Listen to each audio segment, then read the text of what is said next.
चलिए आज बिहार के जीआई टैग्स की दुनिया में चलते हैं। इन्हें सिर्फ एक लेबल की तरह नहीं बल्कि संस्कृति, अर्थव्यवस्था और पहचान से जुड़ी जबरदस्त कहानियों के तौर पर देखते हैं। सोचने वाली बात है ना? किसी फल को शाही का दर्जा कैसे मिल जाता है, या कोई साधारण सा दिखने वाला शिल्प प्रतिरोध का कैनविस कैसे बन जाता है? यही सवाल हमें जीआई टैग की दुनिया के दिल में ले जाता है, जो सिर्फ एक टैग से कहीं ज्यादा है। ये एक पहचान है। तो जीआई टैग है क्या चीज? देखिए, तकनीकी तौर पर ये एक कानूनी मुहर है, एक ऐसा निशान जो बताता है कि कोई चीज एक खास जगह पर ही बनती है और उसकी जो भी खासियत है, जो भी नाम है, वो उसी जगह की वजह से है। लेकिन सच कहूं तो ये सिर्फ कानूनी दांवपेच से कहीं बढ़कर है।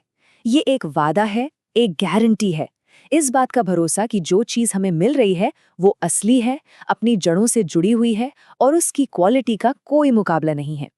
तो बिहार के उन खास प्रोडक्ट्स की कहानियों में गोता लगाने से पहले ये समझना जरूरी है कि ये जीआई टैग वाला पूरा सिस्टम आखिर काम कैसे करता है। अब देखिए, दिलचस्प बात यह है कि ये कोई एक फाइनल लिस्ट नहीं है। इसे 3 हिस्सों में बांटा गया है।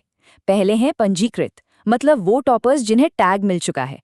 दूसरे हैं स्वीकृत, जिनकी सारी प्रक्रिया पूरी हो चुकी है, बस घोषणा बाकी है। और तीसरे हैं पाइपलाइन में, जो बस फिनिशिंग लाइन पर ही हैं। मतलब ये एक लगातार चलने वाला एक जीवित प्रोसेस है। और ये सफर कोई छोटा मोटा नहीं, लगभग 2 दशकों का है। 2005 में मधुबनी पेंटिंग से शुरू हुआ और 2023 में मरचा चावल तक पहुंचा है। एक बात पर गौर कीजिएगा, साल 2018 में कृषि उत्पादों के लिए एक तरह का बिग बैंग हुआ, जब एक साथ 4 टैग दिए गए। ये साफ इशारा करता है कि एक सोची समझी कोशिश की गई थी। चलिए अब सीधे बिहार की जमीन से जुड़ी कहानियों में चलते हैं। ये सिर्फ फसलें नहीं हैं, ये पहचान, मुश्किलों से लड़ने और जबरदस्त ब्रांडिंग की दास्ताएं हैं। शुरुआत करते हैं मिथिला मखाना से। 2022 में इसका नाम बिहार मखाना से बदलकर मिथिला मखाना किया गया। ये सिर्फ एक नाम का बदलाव नहीं था, ये अपनी पहचान को वापस पाने जैसा था। देखिए, बिहार एक बहुत बड़ा और सामान्य शब्द है, लेकिन मिथिला उस खास सांस्कृतिक और भौगोलिक इलाके की बात करता है जहां मखाना सदियों से कोजागरा जैसे त्योहारों का हिस्सा रहा है। और इस पहचान का असर जबरदस्त था। सोचकर देखिए, दुनिया की लगभग 90% मखाना सप्लाई यहीं से होती है। सरकार ने भी मखाना एक्सपोर्ट प्रमोशन स्ट्रैटेजी से इसे और बढ़ावा दिया।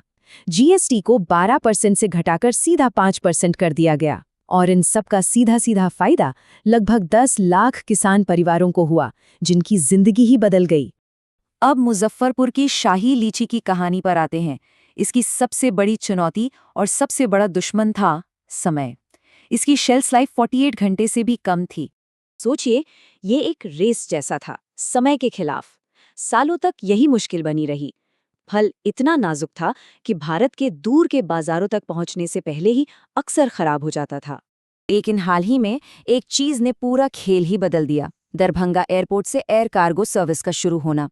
अचानक से जो लीची पटना पहुंचते पहुंचते दम तोड़ देती थी, वो सीधे लंदन, दिल्ली और मुंबई पहुंचने लगी। एक ही सीजन में 250 टन लीची हवाई जहाज से भेजी गई। ये एक असली गेम चेंजर था। अब बात करते हैं कतरनी चावल की, जिसे लोग प्यार से सुगंधित सोना कहते हैं। लेकिन ये सोना तो लगभग गायब ही होने वाला था। क्यों? क्योंकि इसकी पैदावार कम होती थी, तो किसान दूसरी फसलों की तरफ जा रहे थे। जीआई टैग ने इसके लिए एक प्रीमियम मार्केट बनाया और इसे विलुप्त होने से बचा लिया। और फिर आता है भागलपुर का जर्दालू आम। इसे बिहार का डिप्लोमैटिक फ्रूट यानी राजनयिक फल भी कहा जाता है। और ये एक बिल्कुल मास्टर स्ट्रोक ब्रांडिंग स्ट्रैटेजी है। हर साल भागलपुर से ये आम आधिकारिक तौर पर भारत के राष्ट्रपति और प्रधानमंत्री को बिहार की तरफ से एक तोहफे के रूप में भेजा जाता है।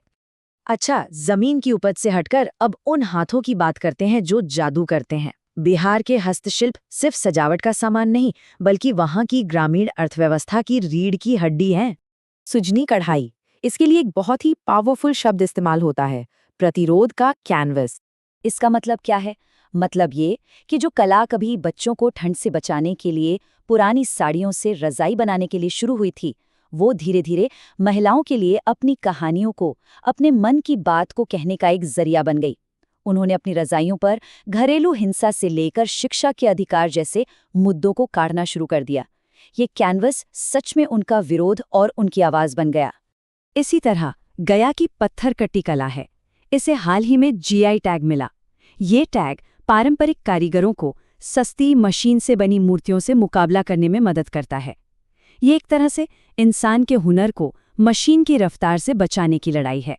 चलिए अब जरा बिहार के जायके की बात करते हैं। इसमें वो मिठाइयाँ भी हैं जिन्हें जीआई टैग मिल चुका है, और वो भी जो अगली कतार में खड़ी हैं। 52 ये कोई रैंडम नंबर नहीं है, ये सिलाव के खाजा की परतों की संख्या है। और यहाँ जीआई टैग सिर्फ नाम को नहीं बचाता, बल्कि उस 52 परतों को बनाने की खास कला को, उस तरीके को भी बचाता है। यही तो वो चीज़ है जो इसे बाकी खाजा से एकदम अलग बनाती है। और आने वाले वक्त में थाली में क्या है? तो पाइपलाइन में गया का तिलकुट है, भोजपुर का खुरमा और सीतामढ़ी की बालूशाही भी। ये दिखाता है कि सरकार और नाबार्ड जैसी संस्थाएं एक्टिव होकर इन खजानों को पहचान रही हैं और उन्हें बढ़ावा दे रही हैं। तो इन सभी कमाल की चीज़ों और उनकी कहानियों को देखने के बाद चलिए अब थोड़ा जूम आउट करते हैं और बड़ी पिक्चर को देखते हैं। इन अनोखे प्रोडक्ट्स के लिए विरासत क्या है और आगे चुनौतियाँ क्या हैं? यहाँ दो बहुत बड़ी चुनौतियाँ हैं। पहली, क्लाइमेट चेंज, जो शाही लीची की मिठास और कतरनी चावल की खुशबू को सीधे सीधे प्रभावित कर रहा है। ये बहुत गंभीर खतरा है, क्योंकि जीआई टैग तो चीज़ की भौगोलिक खासियत पर ही टिका होता है। और दूसरा खतरा है नकली प्रोडक्ट्स का। जैसे ही कोई चीज़ फेमस होती है, बाजार में उसकी नकल आ जाती है, जो असली कारीगरों का मुनाफा खा जाती है। तो आखिर में ये सब कहानियां हमें बताती क्या है? यही कि जीआई टैग सिर्फ एक लेबल नहीं है, ये आर्थिक मजबूती, सांस्कृतिक विरासत को बचाने और एक पहचान को सहेजने का एक जरिया है। और ये हमें एक बहुत जरूरी सवाल पर लाकर छोड़ देता है। ऑटोमेशन के इस युग में किसी खास जगह पर हाथों से बनी चीज का असली मूल्य आखिर है क्या?